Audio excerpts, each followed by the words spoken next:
Hofach Yum LaYabushuh Banar Yavru Berogel Shom Nisbachavoy. Pesach, the final day of Pesach of 40 years ago, and it was the same kvius, the same day of the week as it is this year, and this coming week on Tuesday, Achron Shal Pesach, the final day of Pesach, and of course the inspiration and power and energy of anything that is here for 4 years, Torah of the Rebbe. The Rebbe begins with a verse in Tehillim that speaks of something we'll talk about in the Haftorah of that day, as the Rebbe will say. So, the Tehillim says, it's in chapter 66, he transformed the ocean into dry land. In the river they shall pass by foot, there they shall rejoice in it. The Rabbeim, when they taught this and they said this pasuk, they pointed out that the beginning of the verse is different than the final part of the verse, the latter part.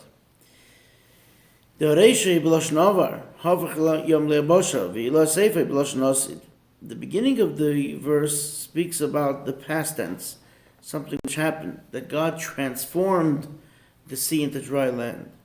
And then the end of the verse says, but what will happen in the future tense? Benor Yavru Berogel Shom Nischobe, they shall pass through the river on their feet, there they shall rejoice. And it's explained by the Rebbeim in the discourses. So the beginning, which is talking in past tense, that's a reference to the splitting of the Red Sea that happened at the Exodus from Egypt. And that which it says, that in the river they will pass through on their feet, that goes on the splitting of the river, which will happen in the future to come with the coming of Mashiach. V'hu hanohar behei hayidiyah. It is the particular river, that river in particular with the hay, a certain river which is referenced here. Hanohar hayidua, hanohar haravi, hu Peros, the fourth river, which is called Peros, the Euphrates River. Hu demei kara, and that is the source of all the waters. And here the Rebbe is referencing the Gemara in Bechiris, page 55, end of A and beginning of B, where there's a discussion of somebody who says they won't ever drink from the Euphrates River. So there's an opinion that says they will therefore not be able to drink any water because the Euphrates River is the source of all waters. So then the Gemara asks, well, how could that be? It says there's a river going out of the Garden of Eden, and it splits off into 4 rivers, and then it goes through the 4 rivers, and the fourth one, it says, Vanar Reviu Pros. The fourth one is Pros, so that would be the least of the source of water. So it's not the source of all the water. So the Gemara continues and says that it's really the Euphrates that is the source of all of them. And then it continues off as its own. So there are 3 other, the Tigris and the other 2, the Pisha and Chidekel, etc. So the Euphrates River is really the source, and that river is what's going to be split with the coming of Mashiach. And as is told in the prophecy of the redemption about Pesach, in the Haftorah that we read on the final day of Pesach, in the future tense we will have, and this is of course a verse of the Haftorah in Isaiah 11.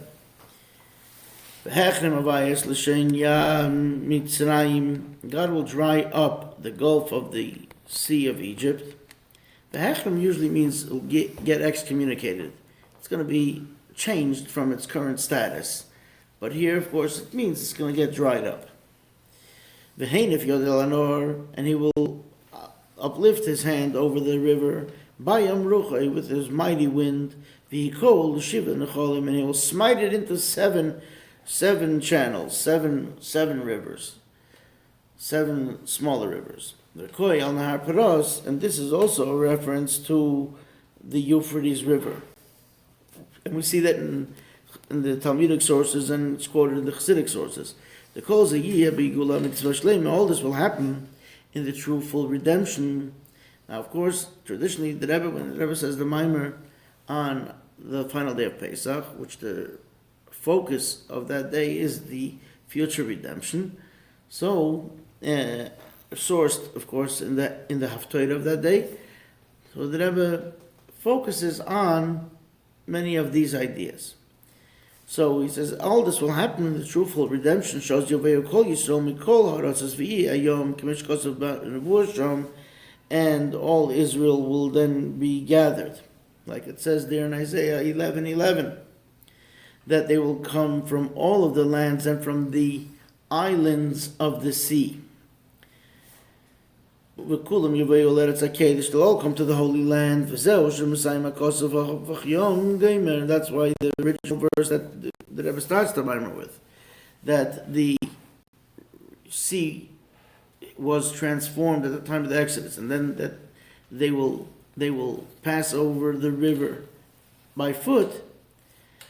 So that verse ends, Sham Nismachavei, there they will rejoice. In the future to come, there will be a great rejoicing with the Holy One, blessed be He, there in the Holy Land. Now, Omnam Adayin Tzarech Lahavim B'Teichen O'Inyan. Madua Tzrichim Lebezo Inyanim D'Kriyas Yamsuf Ub'Kiyas Nahar Paros.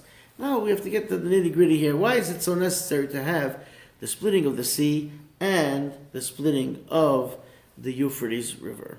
Why do we need both of these? It's explained by the Alter Rebbe in the Torah and in the subsequent Rabbeim in their Chassidus. That is because the splitting of the sea was a preparation for the giving of the Torah. Yesterday here we learned the Maimer that the Rebbe said 10 years earlier. And in that Maimer the Rebbe explains how the whole idea of something that has been hidden is being revealed. That was a preparation for the way God made the world, transformed the world at the giving of the Torah, that whatever was hidden before is not going to be revealed in the sense of the potential and goal and task for each and every one of us to transform the physical world into a holy place by performing mitzvahs with the physical aspects of the physical objects in the world. So here the Rebbe says that the splitting of the sea was a preparation for the giving of the Torah. So the Rebbe says then that it will be similar to this in the splitting of the river in the future to come. That will also be a preparation. At the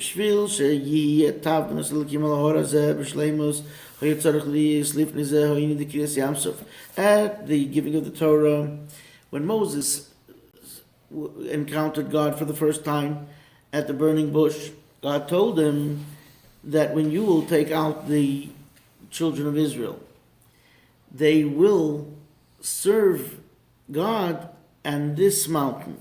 So Moses met God at Mount Sinai, and God said that they will serve me here, and in order to fulfill that, there had to be the splitting of the sea as a prerequisite, as a preparation. Why? What is this about? To save the children of Israel, and for that matter, for the Egyptians to drown, they didn't have to have the miracle of the splitting of the sea. God could have facilitated that in many other ways, both the drowning and both the salvation.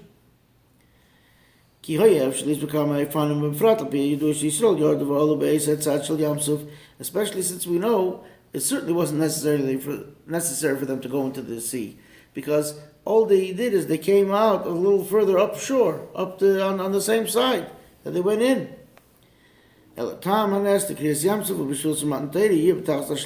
reason why there had to be the miracle of the splitting of the sea is so that there should be, the giving of the Torah should be in its fullest way, in the best way possible.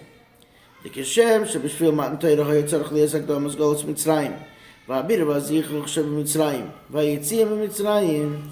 Just like that, for the giving of the Torah, there had to be the preparation of by the exile in Egypt, and the refinement that happened in Egypt, and the exodus from Egypt. All of that was a preparation for the giving of the Torah.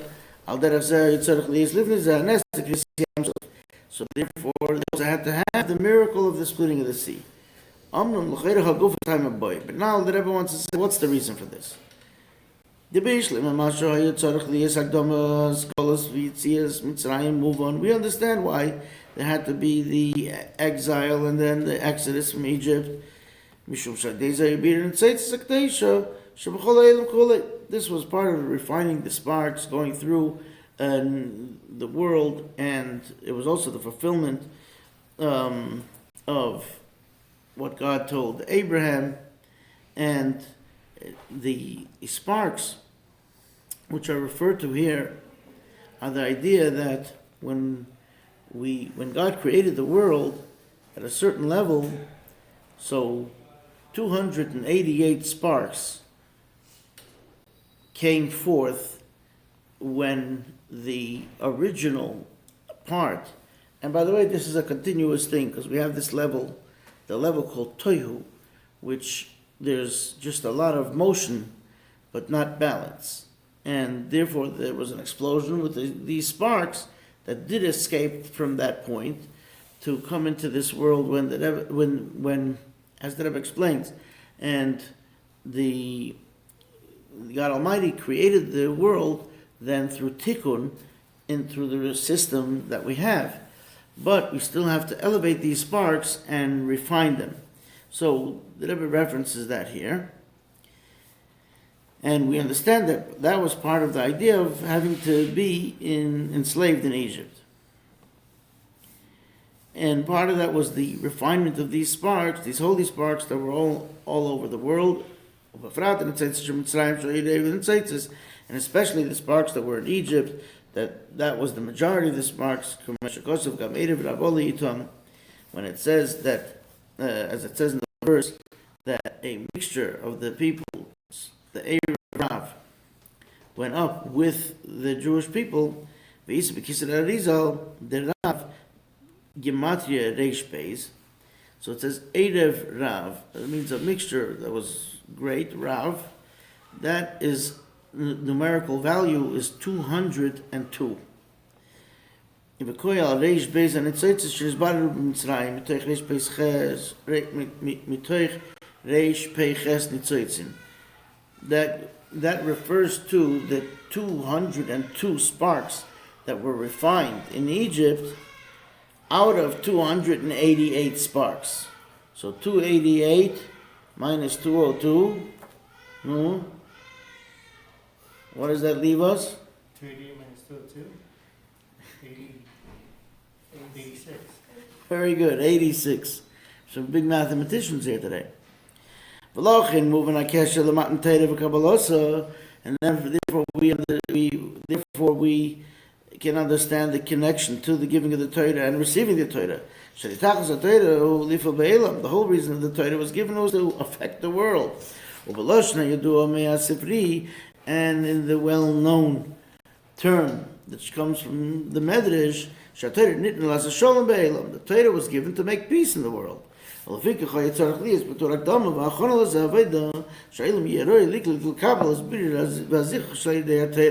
Therefore, as a preparation and an introduction to receiving the Torah,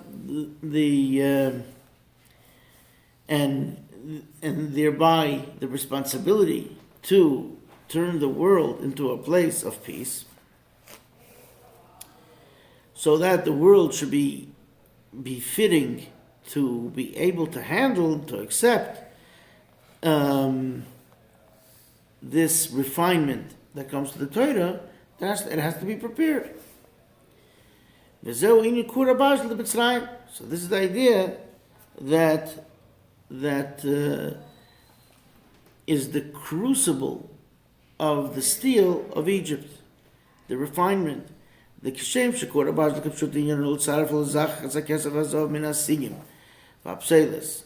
Just like a physical crucible refines the silver, and for that matter, gold, so that the dross is, all the junk goes away, the impurities, and it remains pure, purifies it. That's how it was the crucible in Egypt. We were refined as a people there. And like it says that in Deuteronomy. And especially after Israel left Egypt with the holy sparks, and like it says, and they cleaned out Egypt. This is the word vayinatzlu, as is what the Talmud discusses what that means, and emptied it out, so to speak. The Talmud says, "Shaso k'metzula she'ein ba dogim u'metzuda she'ein ba dogon." It was like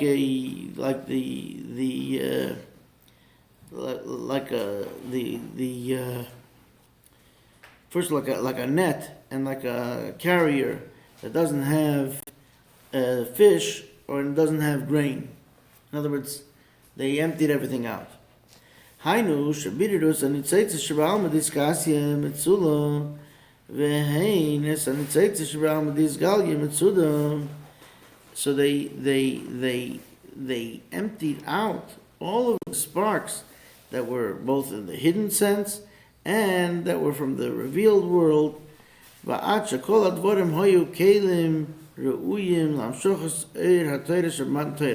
They turned everything into something that was susceptible to the godly energy of the Torah that would be given at Matan Torah, to this godly light. The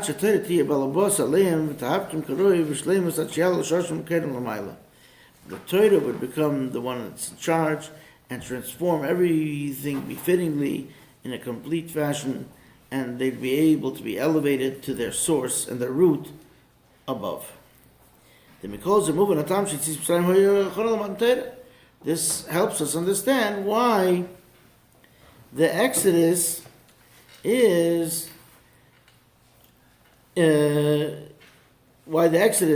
was a preparation for the giving of the Torah, but why did they need the splitting of the sea to go along with this? So we understand the process that had to be, the refinement that happened in Egypt, and they took this along with them, and then they were able to develop into people that would now continue this process and make the world into a place of Torah and mitzvahs. But why did the splitting of the sea have to come along with this? Yes, okay, more so, they had already refined the sparks when they were in Egypt. So why did they have to do this additional step in the process of going through a split sea? The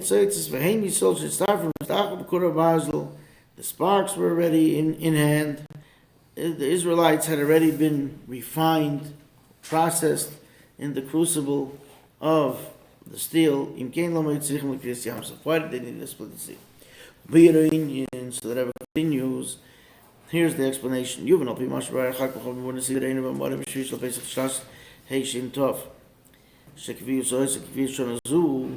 So this is we also learned last week and 2 weeks ago, the previous two Amarim, this is all one continuum. So he says, according to what my father-in-law, the Rebbe, the prince of the generation, the leader of the generation, explains in his mimer of the 7th day of Pesach in the year of 5700, that would be 1940, that year it also fell out like this year, that the last day of Pesach would be on Tuesday, and the 7th day of Pesach was Monday. Shebemailas Yisrael v'ayom yesh midrashim chalukim. The Hofach Rebbe explains there that the Medrash has varying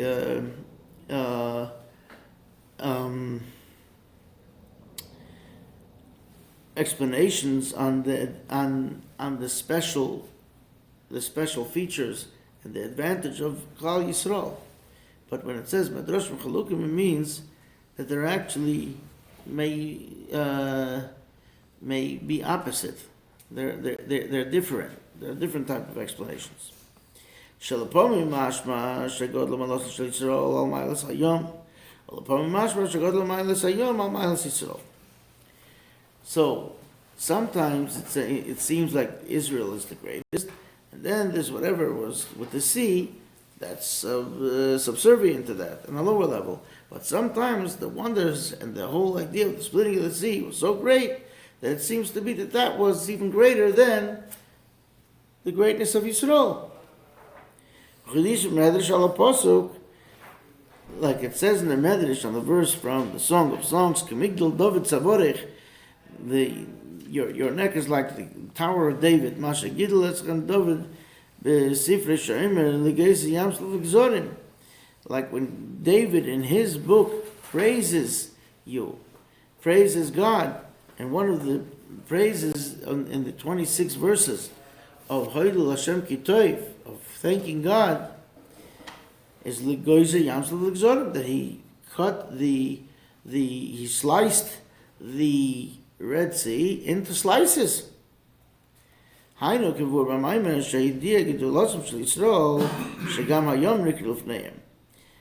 means that he was extolling the greatness of Israel, that the sea split before them.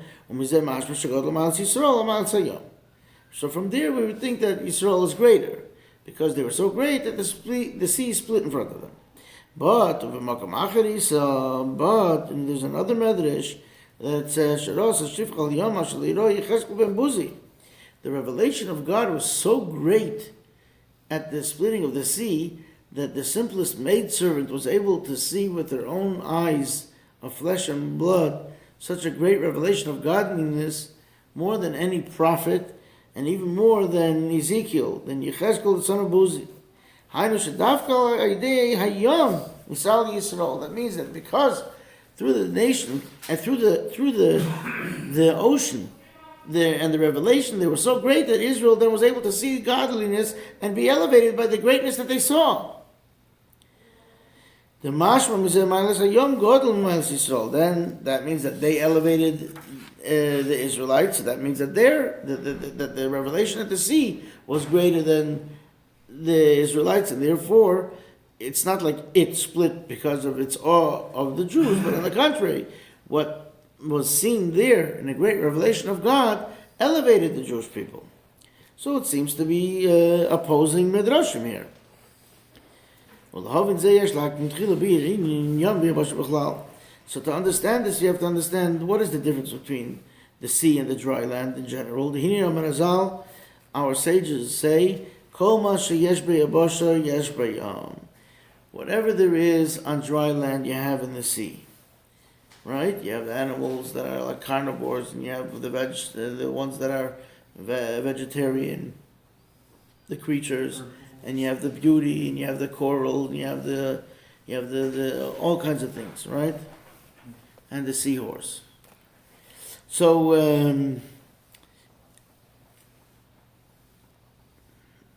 so we have everything in the ocean that we have on dry land. So then what's the difference?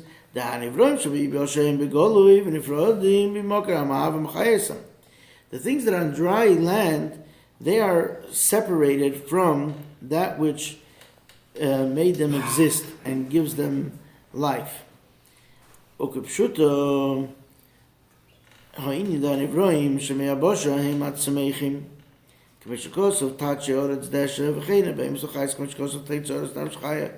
nehem So in here the Rebbe discusses it more than he discusses it in the mimer that we learned yesterday from 10 years earlier, where he gets into it more in this mimer, that the creatures of the dry land, we were all made of dust, right? Man was created from dust, and all vegetation grows up from the earth, even though that's the one that's at least the closest. But it can be severed. Animals were also made, so the Rebbe brings the verses here that God said, "Let the face of the earth be full of grass, and the animals and the beasts." It says that let the earth bring forth a soul of living creatures. So they're separated from the source, and that's how they're able to exist. But the fish were created from the sea, within the sea. The way they live is, if they separate from the ocean, they'll die immediately. They die as soon as they're out of the water. The way they were created is they have to be continuously connected to the source to their source, to have life and energy and everything. So this will also illustrate in our service, the service of man, the difference between dry land and water, the ocean, the sea.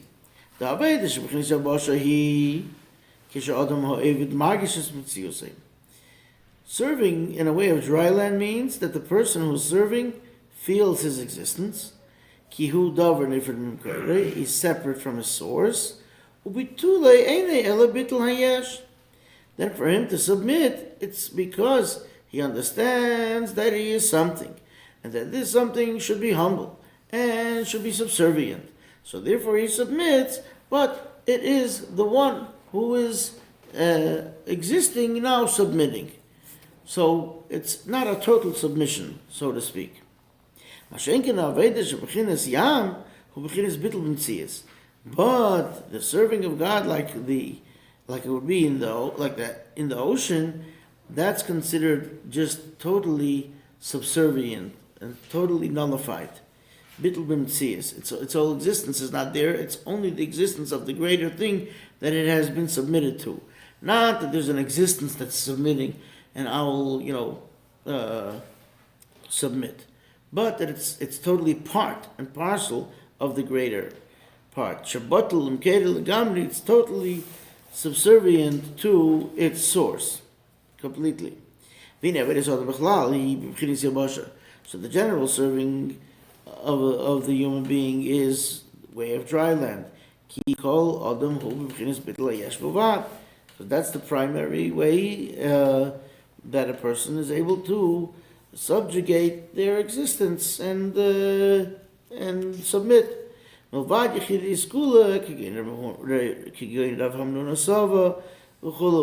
Except for distinct, special individuals, that they were totally submissive, and they were considered totally subservient to God. And the example brought here is really from the Zohar, like Rabbi Hamnuna Sava, the great rabbi, and then the Rebbe says or Rabbi Shimon Bar Yochai. These were in a different league. About them it says, and they will multiply to multitudes within the earth. And v'yidgu, to multiply here comes from the root of fish, because fish multiply. So that's the nuance here. So that's already like it's happening in the sea.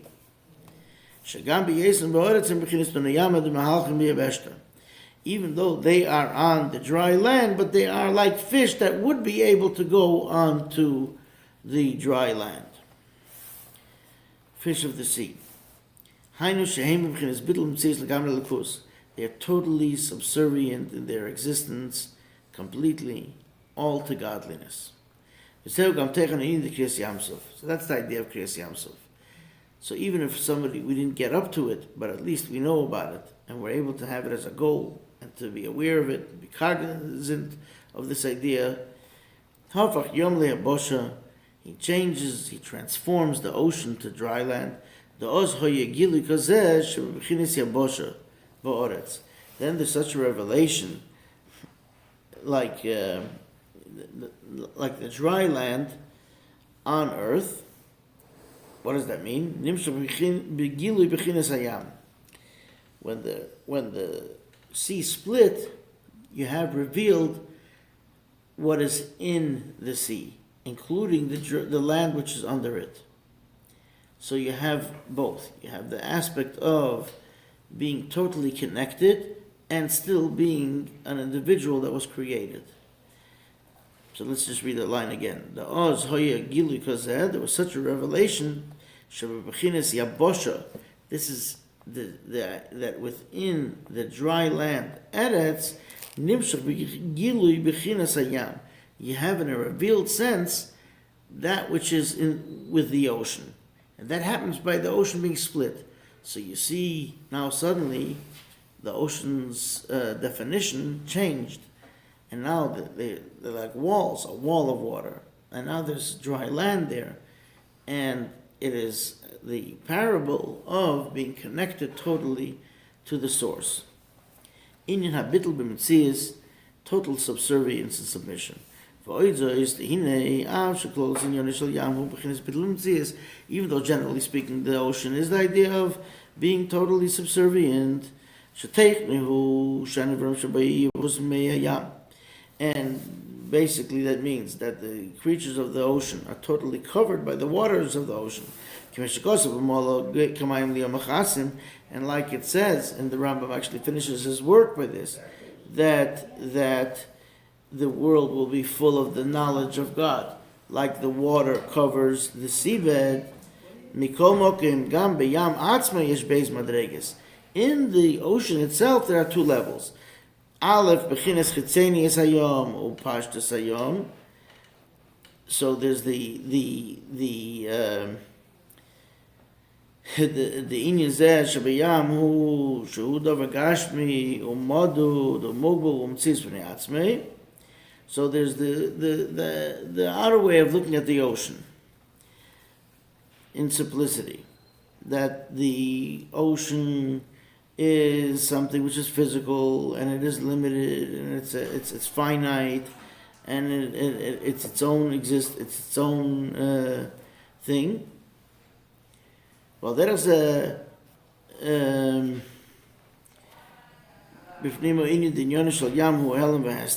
and then in the inside there is whatever is in the ocean which is totally covered and hidden. So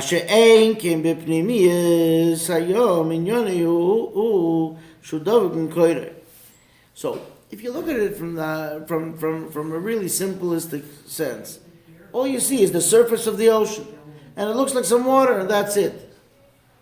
But what's really happening, there's a whole world there.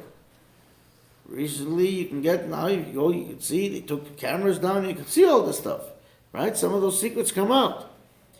So, all those things that are in that ocean they cleave totally, they are touching their source. And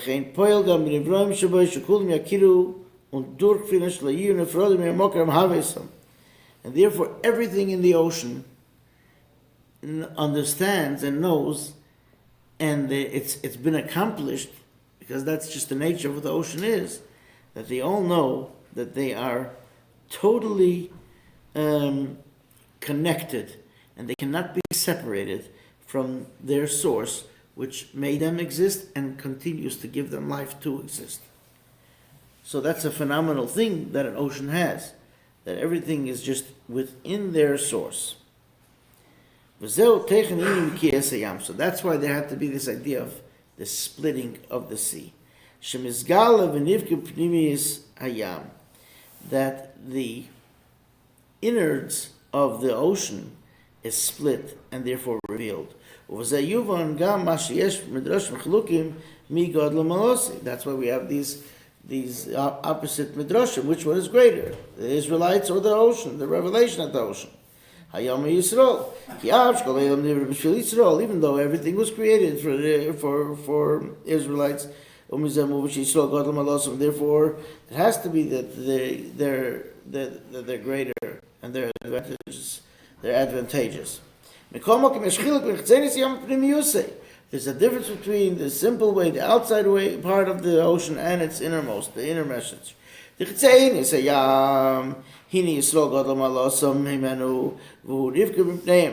its simple way, the outside of the ocean, that's split out of awe from the Jewish people.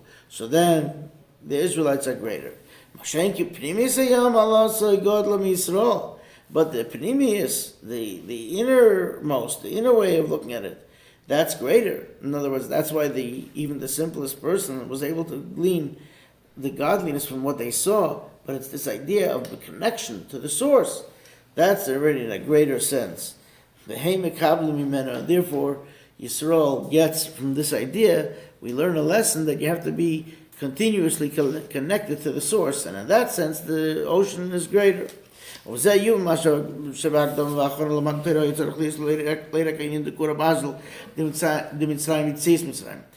we understand why, as a preparation for the giving of the Torah, we didn't only need the crucible of steel of Egypt in the Exodus. We also needed the splitting of the sea. The Torah accomplishes two things in the world. Number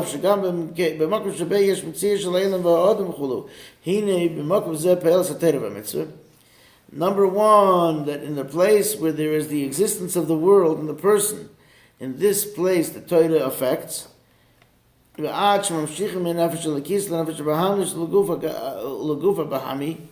the extent that the godly soul influences, today we like to say influencers, right? The godly soul is the influencer over the animal soul and over the body, the animalistic body, the Rebbe says here. And through this, everyone's portion in the world, in the lowliest sense of the word, the lowest part of the world, that's where we live. And the godliness can affect that through Torah and mitzvahs. Beis, now we take it to the next level. The lays of not only do we affect the world as if each creation is their own individual existence. We make a dwelling place for God, may be blessed, in the lower realms.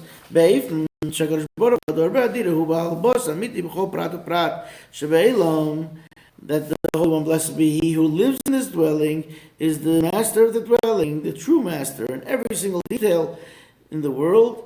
And there's nothing in the world that isn't totally submissive and subservient to God, because it is a total godly place. And that's already the next level. That's what had to be also the preparation to Matan Torah.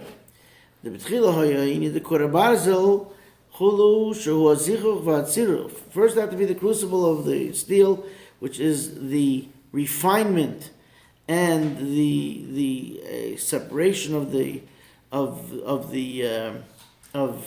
junk, so to speak, and then bringing out the clarification. Because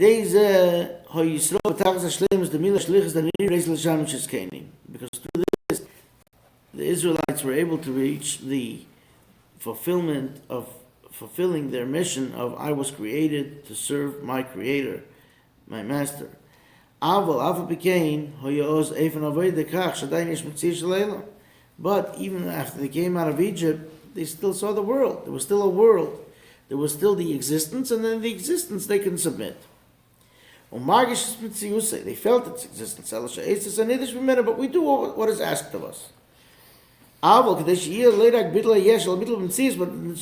in order for it to be not just to sublimate and to subjugate and to submit something which exists and make it doing the right thing for the right purpose and the right goal and the right mission to do the right thing, but we want something to have a total submission, bittul b'mtzias, that should be part of the mission, part of God, bittul amiti b'tachlis, a true submission in its ultimate form. This needed the splitting of the sea as a preparation. Gilui inyan hayam, because the ocean then will be revealed, inyan bittul b'mtzias, and that is the idea of total submission, like the creatures of the sea that are totally engulfed in the water. This is the preparation to receive the Torah. So, through the fact, like we say, that my soul should be like dust, be'emes, in truth, in other words, totally, true humility, then you could open up my heart in your Torah. We say that after we say, my soul is humble, is like dust before you, open my heart in the Torah.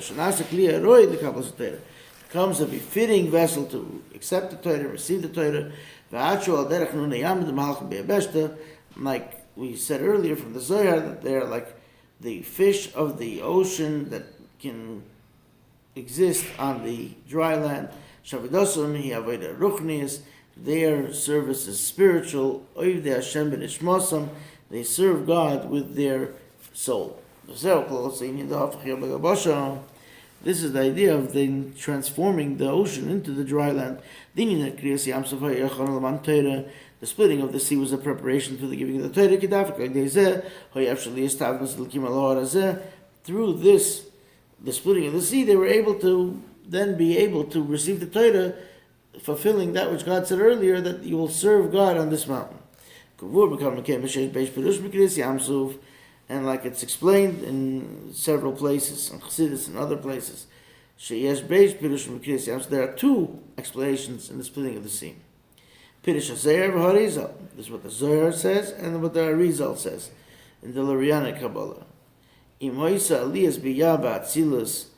Almadis Galya Almadis Gasya or Yeridis Atzilus Bibiyah.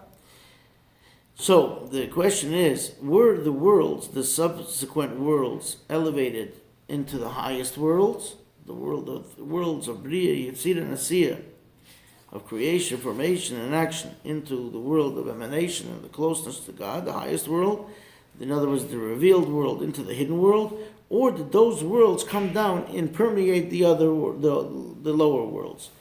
But through both of these ways, that the Atzilus goes down into the other worlds, and the world that appears as a separate existence. Heaven forbid to say it's separate, but that's the appearance that it takes on, because you don't see the godliness. And then the other way, that the other worlds are elevated into Atzilus, both of them together. Through this, they came to the ultimate goal purpose of the receiving of the Torah. Because the Torah has to affect both the hidden world and the revealed world, as we said earlier, and like we say in the blessing, Baruch Hashem Elokeinu min ha'olam v'ad ha'olam. Blessed is God, the Lord, the God of Israel, from the world till the world. The koyal al-matzkalya, that refers to all the worlds, the hidden and the revealed. Kivur ba'arucha b'makamacha, like the Rebbe says here, as is explained at length elsewhere. So we're not going to delve into that too much now, but we have something else coming up, another little Kabbalistic nugget coming up. All this is in the regular scale of the way God comes into the world, as the world is more coarse, less and less godliness comes in. That's in a revealed sense. This comes through the Sfiris. God, there's a measured amount of godliness to the extent that each world can handle. And this is in the revealed Sfiris, the revealed aspects and characteristics. And like it says in the Pri Etz Chaim, of the Arizal, Chadizim B'Pnei Tzchaim, Shekol HaGiluyim Shebelam Hazeh, Kel HaGiluyim Shelach HaMatan Torah, Hem Echelek HaGoli Da'atik. All the revelations of godliness in this world, including all the revelations that came after the giving of the Torah, are from the revealed part of the highest level of Atik. We talked about it last week also. The idea of Atik is where God, it's so godly, but it's the part of God where God has decided that He wants a world, and He's going to make a world within Himself. So God's essence is then considered not about the world or any creation. And God, in His essence, but when He has this thought of creation, that's already called Atik. But it's totally revealed from any part of creation. It's so lofty and high, it's really still God within God Himself. So then here, this is saying that Rebbe says here, this is from the revealed part of Atik. And it's the term which people are familiar with is the outer part of Atik, Chitzenius Atik. But what's going to be the ultimate?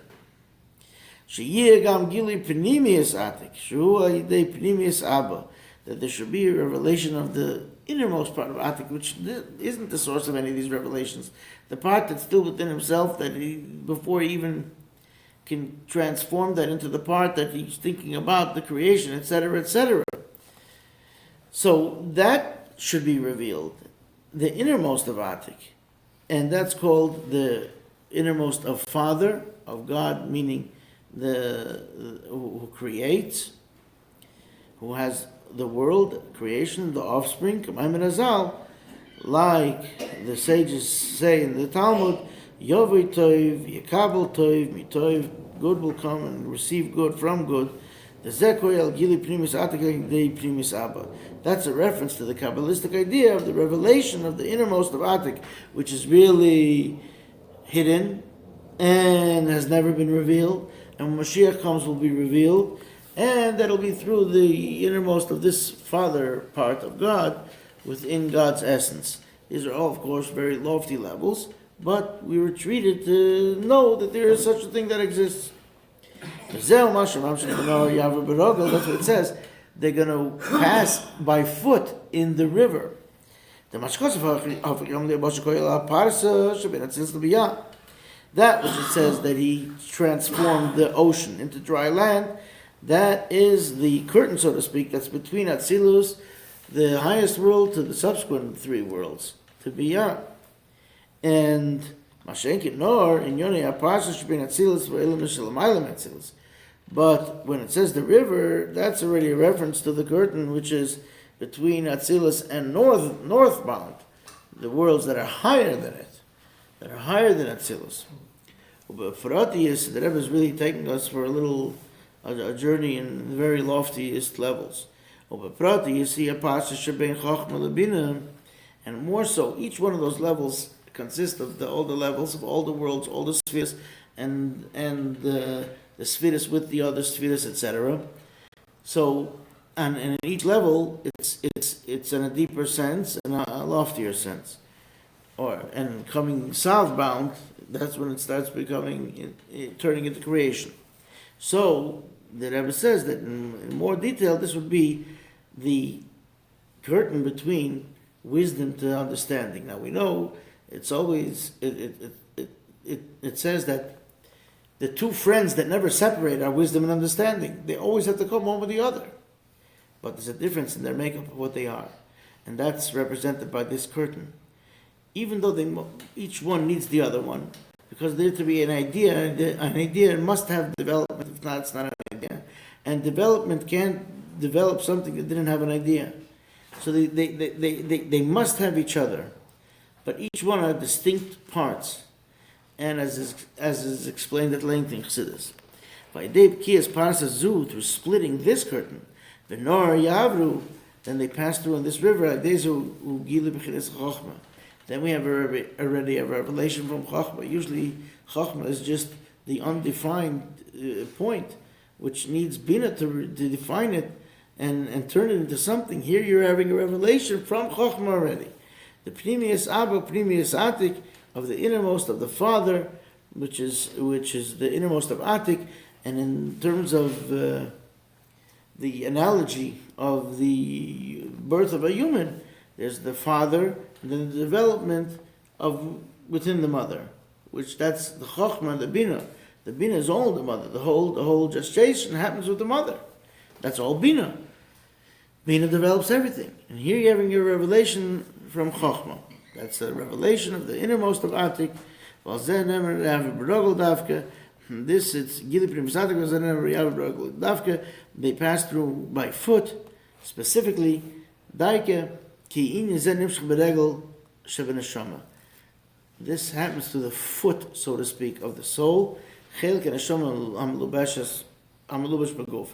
The part of the soul which is enclosed in the body. That's the lowest part of the soul.